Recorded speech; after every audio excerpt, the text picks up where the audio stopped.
वरिष्ठ बीजेपी नेता तथा ओडिशा सरकार पूर्वतन मंत्री स्वर्गत समीर देंको स्मृतिचारण पर कटक रे एक सर्वदलीय श्रद्धांजलि सभा आयोजित हो जाइछि।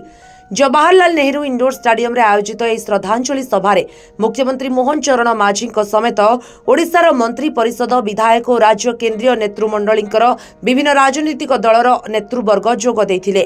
कटक भुवनेश्वर चौद्वार खोर्धा को नहीं एक बृहत ट्विन सिटीर परिकल्पना समीर दे करथिले बोली निज वक्तव्य कहिथिले मुख्यमंत्री। यह सह राजनीति रे आगकू बढ़िबा पई से मते प्रेरणा देथिले बोली मुख्यमंत्री कहिथिले।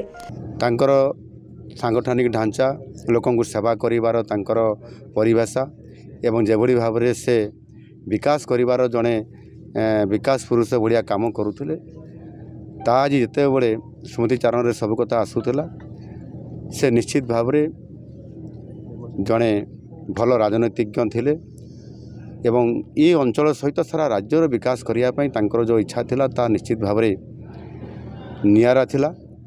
आज से जीवित थिबा अवस्था मध्य गत दशहरा समय रे देखा होता कटकर विकास करने सहित या ट्विन सिटी करवा स्मार्ट सिटीर ताकू रूपांतरित करवा एवं ता सहित आपंकर महानदी रिवर फ्रंट करवा एवं अनेक विकासमूलक काम मते परामर्श से देइतिले जे मोहन भाई तमें तो एबे ओडिशा नेतृत्व नौछ ये काम करबा पई आज भी मोर मने पड़ुछ। कटक रु विनोद दास का रिपोर्ट UBC ओडिया।